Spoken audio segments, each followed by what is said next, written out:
The massive council chamber on Centauri Station had never seen such chaos. Hundreds of alien representatives from across the galaxy were talking all at once, their voices creating a loud buzz of fear and panic. At the center of it all stood Ambassador Veltar, a tall blue-skinned alien from the Zephyrian colonies. His normally calm face was twisted with worry as he stared at the huge holographic display floating above the council floor. The display showed something terrible. One by one, bright dots representing star systems were going dark. Each dot that disappeared meant billions of lives lost, entire worlds consumed by an enemy unlike anything the galaxy had ever seen. Veltar raised his 4 arms for silence. The chamber slowly quieted down, but the fear in the air was thick enough to cut with a knife. When he spoke, his voice shook with emotion. "Honored council members," he began, his words echoing through the vast chamber, "I bring the worst news in our galaxy's history. The Devourers have broken through our final defensive line. Our military bases on Kepler 7 are gone. The colonies on New Haven have been completely consumed." A wave of shocked gasps and alien curses filled the room. Veltar continued, his voice getting weaker with each word. "These creatures do not just kill our people. They convert them into biomass, turning our own families into fuel for their war machine. Our scientists estimate we have only 3 cycles before they reach the core worlds. That means the home planets of 47 different species will be under attack." The holographic display zoomed in to show the Devourer fleet. The ships looked like living nightmares, covered in organic armor that pulsed like a heartbeat. Each ship was the size of a small moon, and there were thousands of them moving through space like a swarm of angry insects. Council leader Thane, a massive rock-like creature who had led the council for over 200 years, slowly shook his boulder-sized head. His voice rumbled like an earthquake when he spoke. "Our combined peacekeeping fleets have tried everything. We sent our best diplomats to make contact. The Devourers consumed them. We sent our most advanced warships to fight them. They were destroyed in minutes." Other council members started shouting suggestions. Some wanted to evacuate the core worlds. Others suggested surrendering and hoping the Devourers would show mercy. But deep down, everyone knew the truth. The galaxy's most advanced civilizations, species that had mastered faster-than-light travel and could reshape entire planets, were helpless against this enemy. That's when a small voice spoke up from the back of the chamber. Counselor Kree, a tiny bird-like alien who rarely spoke during meetings, cleared her throat nervously. "What about the humans?" she whispered, but in the quiet chamber, everyone heard her clearly. The reaction was immediate and uncomfortable. Several council members shifted in their seats. Others looked away. The mention of humans always made the council nervous. "The Deathworlders from Sol 3, another counselor asked, using the official term for Earth's inhabitants. An uncomfortable silence fell over the chamber like a heavy blanket. Humans had only been granted provisional membership in the Galactic Council 5 years ago, and it had been a controversial decision. Their homeworld, Earth, was classified as one of the most hostile environments in known space. The planet had extreme weather, dangerous animals, deadly diseases, and natural disasters that would kill most alien species within hours. The humans themselves were equally disturbing to most council members. They were aggressive, violent, and seemed to enjoy conflict in a way that made other species deeply uncomfortable. While most galactic civilizations had evolved past warfare thousands of years ago, humans still celebrated their military history and maintained massive armies for seemingly no reason. Thane's rocky face showed his internal struggle. "They are primitive," he muttered, his voice barely audible. "Violent. Unpredictable. Their planet is so dangerous that our environmental teams refuse to visit without full hazmat suits. Their entertainment consists of watching other humans fight each other. They actually enjoy stories about war and conflict. But they are strong," Kree pointed out quietly. "Our anthropologists say they evolved on a world where everything tried to kill them. Their own planet has taught them to fight in ways we cannot understand." Another counselor, a tall green alien named Zeth, spoke up with obvious distaste. We have all read the reports. Humans have been fighting wars for their entire recorded history. Even now, in their space age, they maintain weapons that could destroy their own planet several times over. What kind of species does that? The chamber buzzed with nervous conversation. Everyone knew the stories about humans. How they had survived ice ages that would have killed other species. How they had fought and defeated every large predator on their world. How they had built weapons of unimaginable destruction and somehow managed not to destroy themselves. Veltar looked around the chamber at the faces of his fellow council members. He could see the fear in their eyes. Not just fear of the Devourers, but fear of what asking humans for help might mean. I know what you are all thinking, Veltar said slowly. We are afraid of them. We classify their entire species as potentially dangerous. We limit their access to advanced technology because we worry about what they might do with it. He paused and looked at the holographic display showing the approaching Devourer fleet. But look at what we are facing. Our most advanced weapons cannot stop these creatures. Our best military minds cannot find a solution. Our peaceful ways, which have served us well for thousands of years, are useless against an enemy that only understands destruction. Thane closed his massive stone eyes and was quiet for a long moment. When he opened them again, there was resignation in his ancient gaze.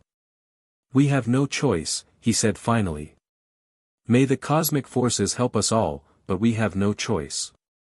The chamber fell silent as Thane activated the long-range communication system. The message would take several hours to reach Earth, traveling across thousands of light-years through subspace relays. Earth Command, Thane spoke into the transmitter, his voice heavy with both hope and dread. This is the Galactic Council. We request immediate military assistance against a threat to all galactic civilization. As the message departed for the distant Sol system, every being in the chamber wondered the same thing. Were they about to be saved by the most dangerous species in the galaxy, or had they just made their situation infinitely worse? The Devourers were coming, but now, so were the humans. Admiral Jack Morrison stood at the command center of the UES Ragnarok, looking out through the massive viewing windows at one of the most impressive sights in human military history.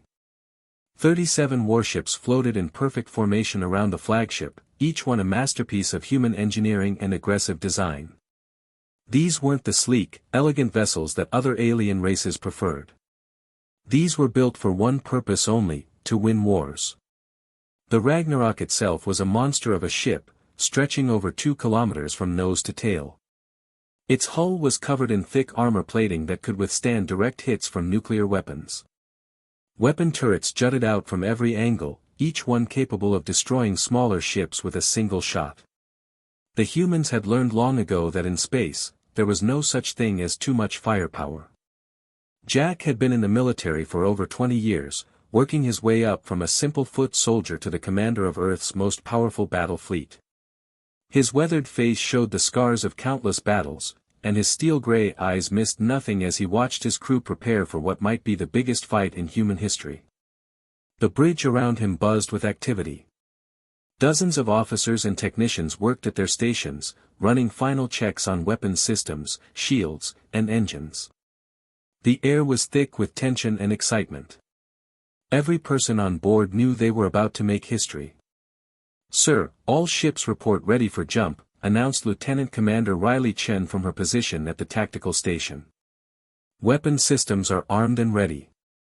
Our Marines have finished loading onto the assault ships." Jack nodded grimly. Each of the 37 ships carried hundreds of human soldiers, the most dangerous ground fighters the galaxy had ever seen. These weren't peacekeepers or diplomats. They were warriors who had been training their entire lives for exactly this kind of fight. "Sir, incoming transmission from the Galactic Council," reported Communications Officer Lisa Park, her voice cutting through the bridge chatter. "Put it on the main screen," Jack ordered.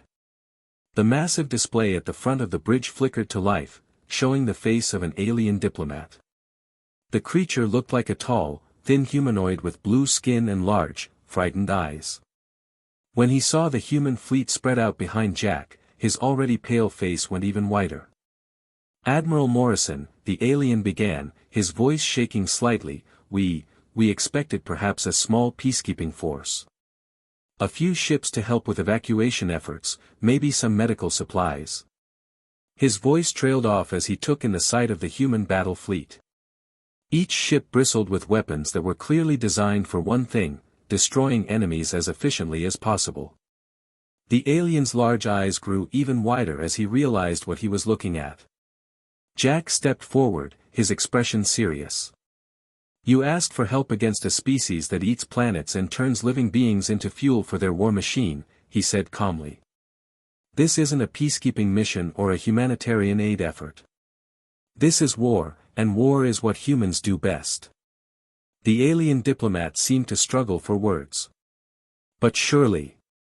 I mean, the reports we received suggested that perhaps a dozen ships would be sufficient. Maybe some technical advisors. 12 ships?" Jack almost smiled at the absurdity of it. "Counselor, I don't think you understand what you're dealing with. These devourers you described have consumed entire star systems. They've destroyed every military force sent against them. And you thought 12 ships would be enough?" Captain Tom Bradley's voice crackled over the communication system from his ship, the Devastator. "Admiral, the Marines are loaded and ready to go. Colonel Beth Watson reports that her people are getting restless. They want to know when we're going to start the party." The alien on the screen looked confused and terrified. "Party? You consider this warfare a celebration?" Jack's expression grew more serious. "Not a celebration. But humans have been fighting wars since before we discovered fire. Every human child grows up hearing stories about great battles and brave warriors. We study military strategy the way other species study art or music. War isn't just something we do, it's something we're good at." The alien diplomat stammered, clearly trying to process what he was hearing. "Surely such overwhelming force is unnecessary." The Galactic Council's military advisor suggested that a show of force might be enough to discourage the devourers. Perhaps some negotiations. Jack shook his head slowly. "You don't negotiate with a species that eats planets. You destroy them completely, or they destroy you. There's no middle ground." "But the cost," the alien protested. "The resources required to build and maintain such a massive fleet, surely your economy." "Our economy?" Jack actually did smile this time, though it wasn't a pleasant expression. "Counselor, humans have been preparing for interstellar warfare since before we left our home solar system. While other species were building beautiful cities and creating art, we were designing bigger guns and better armor. Every human colony has weapon factories. Every human ship is built to fight." Lieutenant Commander Chen looked up from her station. "Sir, we're receiving tactical data from the Council's surviving scouts. The Devourer fleet is even larger than we initially thought. Over 3,000 ships, some of them the size of small moons." The alien diplomat's face went completely white. 3,000 ships. "Admiral, perhaps we should reconsider. Maybe evacuation would be the wiser choice." "You don't know humans very well," Jack said, his grin growing wider and more dangerous. "We've been preparing for this kind of fight our entire evolutionary history. Our ancestors survived ice ages, fought off predators with nothing but sticks and stones, and built civilizations on a world that tried to kill them every single day." He turned to address his bridge crew. "All ships, prepare for jump to hyperspace. Set course for the Kepler system. We have some planet-eating monsters to introduce to human hospitality." Captain Bradley's voice came over the comm again, and this time Jack could hear the excitement in it. "Admiral, the boys and girls are ready to show these devourers why you don't mess with human space. We'll see you on the other side." Jack looked back at the terrified alien diplomat on the screen. "Counselor, you asked for help, and help is what you're getting. Human help. I suggest you warn the devourers that they picked the wrong galaxy to invade." The transmission cut off, leaving the aliens staring at a blank screen and wondering if the Galactic Council had just made the biggest mistake in their history. Outside, 37 of the most dangerous warships ever built prepared to jump into hyperspace, carrying with them the most lethal species the galaxy had ever produced. The Devourers were about to learn why Earth was classified as a death world, and why humans were the apex predators of the galaxy. The Kepler 442 system had been beautiful once. 3 inhabited planets orbited a bright yellow star, home to over 12 billion peaceful aliens who had never known war. Now, as Admiral Jack Morrison's fleet dropped out of hyperspace, all he could see was destruction. 2 of the planets were completely dark, their surfaces stripped bare by the Devourer swarm. The third planet was half consumed, with massive bioships attached to its surface like parasites feeding on a dying host. "My God," whispered Communications Officer Lisa Park as she stared at the tactical display. "There are over 800 enemy ships in this system alone." The Devourer fleet was unlike anything humans had ever encountered. Their ships weren't built, they were grown. Each vessel looked like a massive organism, with pulsing organic armor and weapons that fired living projectiles. The largest ships were over 5 kilometers long, resembling gigantic spaceborne predators with mouths that could swallow entire asteroids. "Sir, incoming transmission from the Galactic Council observation vessel," reported Lieutenant Commander Chen. "They're requesting that we maintain safe distance and coordinate with their remaining forces." Jack looked at the tactical display showing the pathetic remnants of the Council's peacekeeping fleet, 12 ships hiding behind the system's outer asteroid belt, too scared to engage the enemy. "Tell them to stay out of our way," he said firmly. "We're going in." The alien commanders watching from their safe distance expected the humans to follow standard galactic warfare protocols. Civilized species always fought from long range, using precise energy weapons and careful maneuvering to avoid casualties.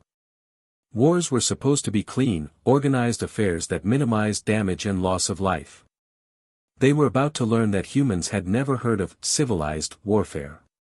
"All ships, this is Admiral Morrison," Jack announced over the fleet-wide communication channel. "You know the drill. These things have been eating planets and turning families into biofuel. Time to show them what happens when they pick on the wrong neighborhood." Instead of hanging back and trading long-range shots like the Council forces had done, the human fleet accelerated directly toward the Devourer swarm. The massive warships, led by the Ragnarok, plowed through space like ancient Viking longships charging into battle. "Execute boarding maneuvers," Admiral Morrison commanded, his voice calm and deadly. The alien observers couldn't believe what they were seeing. Captain Tom Bradley's ship, the Devastator, was heading straight for one of the largest Devourer bioships on what appeared to be a collision course. At the last second, the human vessel's reinforced prow smashed directly into the organic hull of the enemy ship, punching through the bioarmor like a sledgehammer through an eggshell. "Breach pods away," Bradley announced over the comm as dozens of armored assault pods launched from the Devastator's hull. Each pod carried a squad of human marines armed with the most advanced weapons Earth could produce. Sergeant Mike Rogers was in the first pod to penetrate the Devourer ship. The moment the breach pod's doors blew open, he and his team charged into the alien vessel's organic corridors. The inside of the ship looked like the digestive system of some enormous monster, with walls that pulsed and oozed with biological fluids.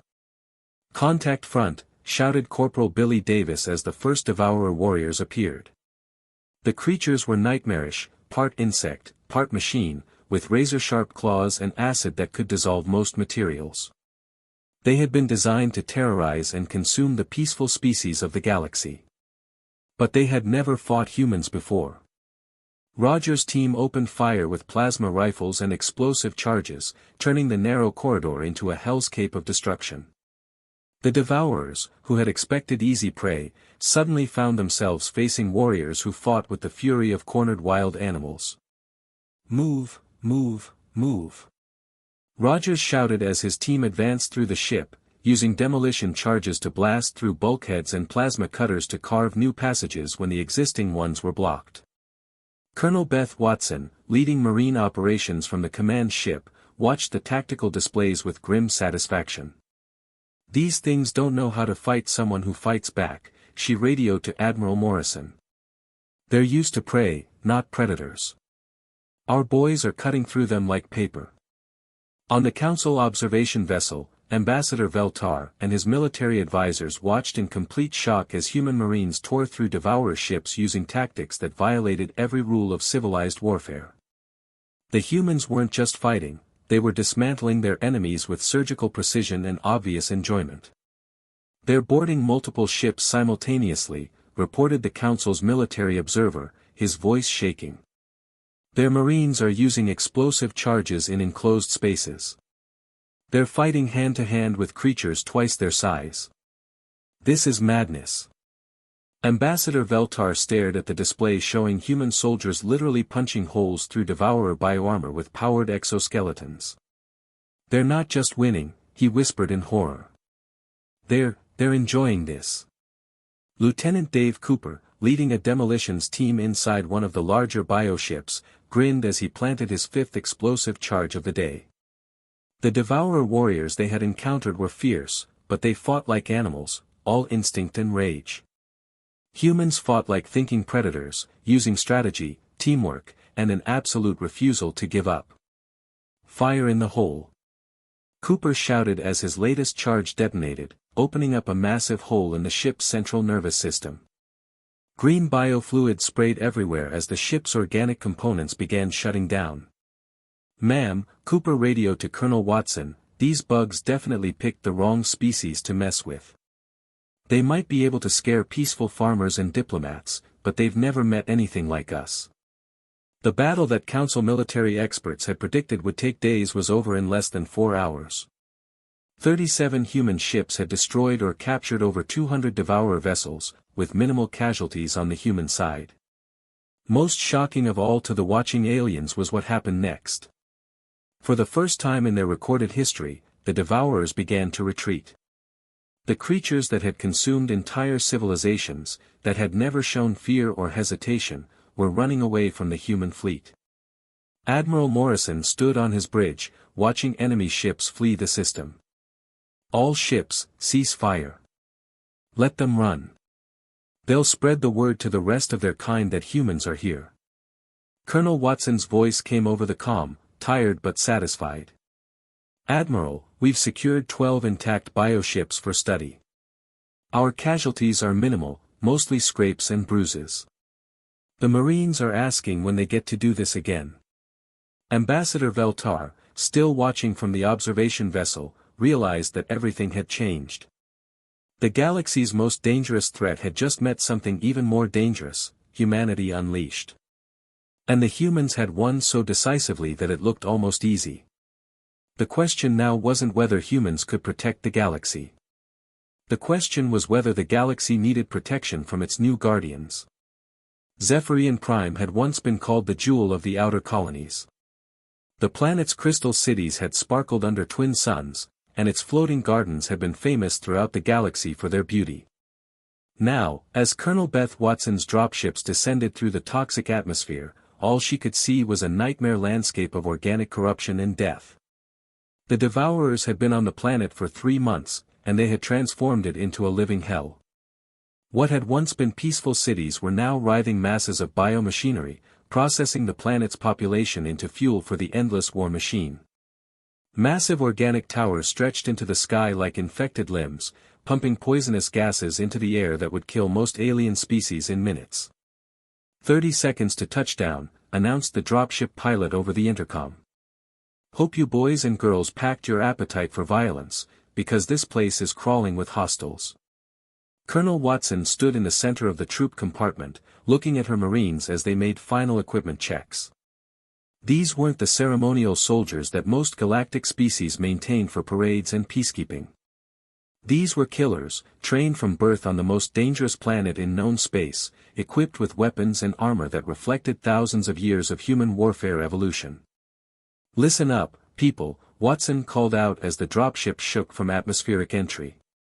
"Intelligence reports show that 3 different alien rescue attempts have failed on this rock. The Council's best special forces couldn't last more than a few hours down there. She gestured toward the viewports, where the corrupted landscape rushed past below them. The Devourers have filled this place with biological weapons designed to kill anything that breathes. Acid rain, toxic spores, poison gases, the whole 9 yards. Lucky for us, we evolved on a planet that spent 4 billion years trying to murder us in creative ways. The Marines around her grinned. These were men and women who had trained in the radioactive wastelands of post-nuclear testing sites, practiced combat maneuvers in active volcanic zones, and learned to fight in environments that would have been instantly fatal to their alien allies. Remember, Watson continued as warning lights flashed red for imminent landing. Gravity here is only 0.7 standard Earth. Atmosphere is mostly nitrogen-oxygen mix, which means you can actually breathe this stuff without filters if you have to. Basically, we're going on vacation to a nice, safe planet where everything isn't actively trying to kill us. Sergeant Mike Rogers, a 20-year veteran who had survived combat on a dozen different worlds, chuckled as he checked his assault rifle. "Ma'am, if this place is supposed to be dangerous, I can't wait to see what the Devourers consider a real challenge." The dropships landed with heavy thuds on what had once been the planet's main spaceport. As the ramps lowered, a cloud of toxic green gas billowed into the troop compartments. The alien observers watching through satellite feeds expected to see the human Marines immediately overcome by the deadly atmosphere. Instead, the humans just activated their helmet filters and walked out into the poisonous air like they were taking a stroll through a park. "Air quality is actually not too bad," reported Private Danny Williams as his environmental sensors analyzed the atmosphere. "Oxygen content is higher than New Delhi on a smoggy day. Toxin levels are about the same as downtown Los Angeles during rush hour." Rogers led his squad across terrain that looked like something out of a horror movie. The ground was covered in a slimy, pulsing organic matter that had dissolved the equipment of previous rescue attempts. Twisted bioformations jutted out of the earth like cancer growths, and the air shimmered with deadly spores that could eat through most known materials. "Contact front," shouted Corporal Tim Hayes as the first Devourer warriors emerged from their organic bunkers. The creatures were nightmares given form, part insect, part plant, part machine, with acid dripping from their claws and poison gas venting from specialized organs. The aliens watching from orbit expected to see the humans retreat or at least show some sign of fear. Instead, the Marines opened fire with weapons that had been designed to work in Earth's hostile environment, where a single equipment failure could mean death from radiation, toxic gases, or predatory wildlife.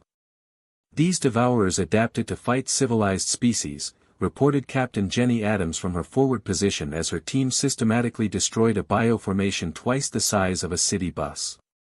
"They've never faced something that evolved alongside saber-toothed tigers, plague bacteria, and creatures that could kill you just by looking at you wrong." The Devourer bioforms had been engineered to be the ultimate terror weapons, designed to strike fear into the hearts of peaceful galactic species. Their appearance alone had been enough to cause mass panic among civilizations that had never known violence. But humans had evolved on a planet where being scared of predators was the difference between survival and becoming something else's lunch. Private Alex Turner, barely 20 years old and on his first combat deployment, found himself face-to-face with a Devourer warrior that stood 3 meters tall and had claws that could slice through titanium steel. The creature roared, expecting its prey to flee in terror like every other species it had encountered. Instead, Alex smiled and pulled out his combat knife. "You know what?" he said to the towering alien monster, "my drill instructor was scarier than you, and he was just a regular human."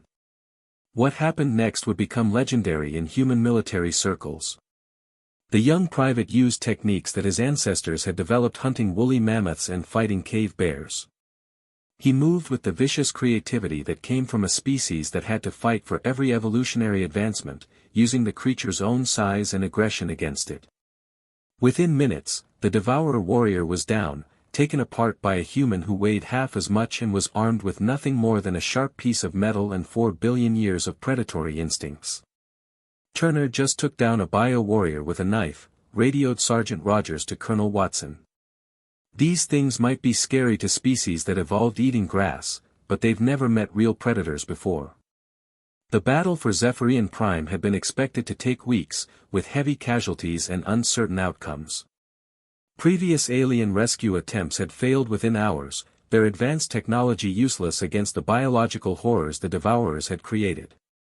The humans cleared the entire planet in 6 hours. "All sectors report clear," announced Captain Adams as the last Devourer stronghold fell to a combined assault by 3 marine companies. "Enemy forces are either destroyed or in full retreat. We've secured approximately 40,000 survivors who were being held in bioprocessing facilities." Colonel Watson stood on the steps of what had once been the planetary governor's palace, now partially reclaimed from the organic corruption that had covered it. Around her, Marines were already beginning cleanup operations, using equipment designed to function in environments that would kill most aliens. "Control, this is Watson," she radioed to the fleet in orbit. "Planet is secure. Casualties are minimal, mostly scrapes and bruises from rough terrain. The boys and girls are asking if we have any more vacation spots like this one to visit." In the Council observation vessel orbiting high above the planet, Ambassador Veltar stared at the reports with something approaching religious awe. The humans had just accomplished in hours what 3 different alien militaries couldn't achieve in months. "They call this place a vacation planet," he whispered to his aide. "They consider this environment pleasant compared to their homeworld." The aide, a young diplomatic officer, looked at the data streaming in from the planet's surface. "Sir, if this is what humans consider easy, what does that make Earth?" Veltar didn't answer.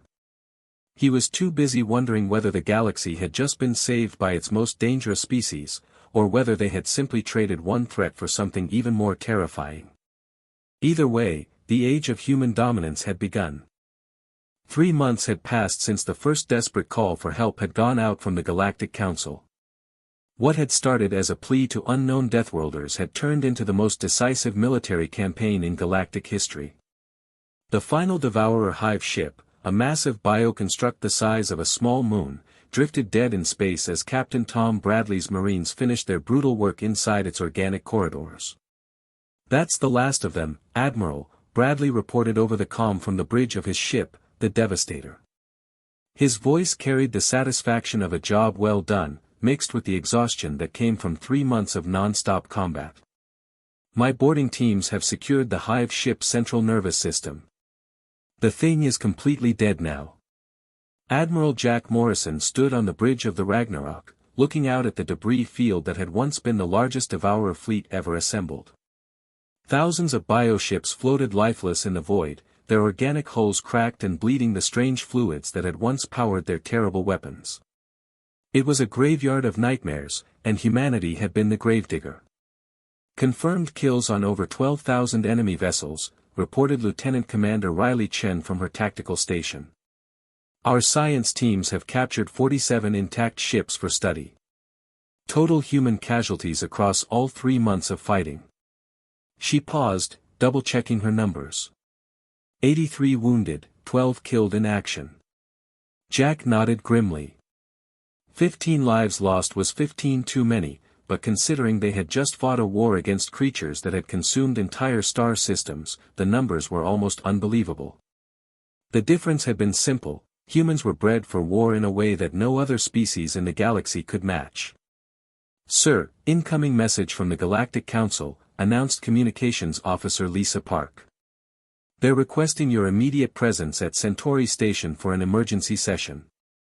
Jack looked out at the wreckage one more time. The galaxy was safe, but he knew that everything had changed forever. Humanity had revealed itself to be something that the peaceful alien civilizations could barely comprehend, a species that was not only capable of violence on an industrial scale, but actually good at it. 2 days later, Jack stood in the same council chamber where Ambassador Veltar had first begged for help. But the atmosphere was completely different now. Where once there had been panic and desperation, now there was an uncomfortable mixture of gratitude and fear. The same alien representatives who had reluctantly accepted humanity's help now looked at Admiral Morrison like they weren't sure if he was their savior or their new master. The chamber was packed with representatives from hundreds of different species, but the crowd was unusually quiet. Everyone knew they were witnessing a historical moment, the day when the balance of power in the galaxy shifted forever. Council leader Thane, the massive rock-like being who had led the galaxy's governments for centuries, looked smaller somehow as he addressed the human admiral. "Admiral Morrison," he began, his bolder voice lacking its usual authority, "the Galactic Council wishes to express its deepest gratitude for humanity's intervention in the Devourer crisis." Jack stood at attention in his dress uniform, looking every inch the professional military officer. Behind him stood Colonel Beth Watson and several other human commanders, their presence a reminder of the military machine that had just saved galactic civilization. "The threat has been eliminated," Jack reported in a matter-of-fact tone that somehow made the incredible achievement sound routine. "All Devourer bioships have been either destroyed or captured. Our science teams are currently analyzing their technology to better understand how they operated and to develop countermeasures against similar threats." Thane cleared his throat nervously, and when he spoke, his voice carried the weight of someone trying to find the right words for an impossible situation. "Admiral, we cannot thank humanity enough for what you have accomplished. The entire galaxy owes you a debt that can never be repaid. Your species has saved billions of lives and preserved countless civilizations." Before Jack could respond, Colonel Watson stepped forward. The Marine officer had spent the last 3 months fighting the most dangerous enemies the galaxy had ever seen, and her experiences had given her insights that the peaceful council members couldn't understand. "We're not done," she said bluntly, her words cutting through the diplomatic pleasantries like a knife. "Our intelligence analysis shows 17 other potentially aggressive species scattered throughout this galaxy. 3 of them have already started moving ships toward former Devourer territory, probably hoping to grab some of their biotechnology." The silence that followed her words was deafening. Every representative in the chamber suddenly realized that the Devourer crisis hadn't been solved, it had just revealed how many other threats were lurking in the darkness between the stars. Watson continued, pulling up holographic displays that showed troop movements and fleet positions across multiple star systems. "The Krellian Empire has been building warships in secret for the past 50 years. The Nexus Collective has weapons research facilities that make Devourer biotechnology look primitive. And the Horde worlds have been planning expansion campaigns that would make the Devourers look like peaceful neighbors." Ambassador Veltar, the same alien who had first suggested asking humans for help, felt his stomach drop as he realized the implications. They hadn't just been saved from one threat, they had discovered that the galaxy was full of dangers they had never imagined. Admiral Morrison stepped forward again, his expression serious but confident. "Humanity is prepared to continue providing protection for peaceful galactic civilizations," he announced, his words echoing through the stunned chamber. "Under a new mutual defense compact, with humans taking point on all military threats." The implications of his offer hit the Council like a physical blow. Humanity wasn't just offering to help, they were proposing to become the galaxy's permanent military force, the guardians who would stand between peaceful species and the predators that hunted them. Counselor Kree, the small bird-like alien who had first suggested contacting Earth, spoke up in a tiny voice. What would this compact entail?" Jack's expression didn't change, but there was something in his eyes that reminded everyone in the room why Earth was classified as a death world. Human military forces would be stationed in key systems throughout the galaxy. We would maintain rapid response fleets capable of dealing with any threat. In return, member species would provide logistical support and access to their territories for defensive purposes. Ambassador Veltar suddenly understood the truth that would reshape galactic civilization forever. They hadn't just called for help from a primitive species, they had awakened the apex predators of the galaxy. And now those predators were offering protection, but protection always came with a price. "You're talking about a complete restructuring of galactic government," Thane said slowly, his ancient voice heavy with the weight of realization. Jack nodded, and for the first time since entering the chamber, he smiled. It wasn't a cruel smile, but it was the smile of someone who held all the cards and knew it. "Welcome to the new galactic order," he said simply. "Earth Command will be in touch with new protocols shortly. We suggest you start identifying which of your worlds would be suitable for human military bases." As the human delegation left the chamber, the alien representatives sat in stunned silence. They had saved their civilizations from the Devourers, but in doing so, they had fundamentally changed what their civilization was. The age of peaceful cooperation and diplomatic solutions was over. The age of human protection had begun, and there was no going back. Outside the chamber, Colonel Watson walked beside Admiral Morrison as they headed toward their transport ship. "Think they'll go for it, sir?" she asked quietly. Jack looked back at the council building, where hundreds of alien representatives were still trying to process what had just happened to their galaxy. "They don't have a choice," he said simply. "We're the only thing standing between them and everything else out there that wants to eat them." The galaxy had new guardians now, whether it wanted them or not.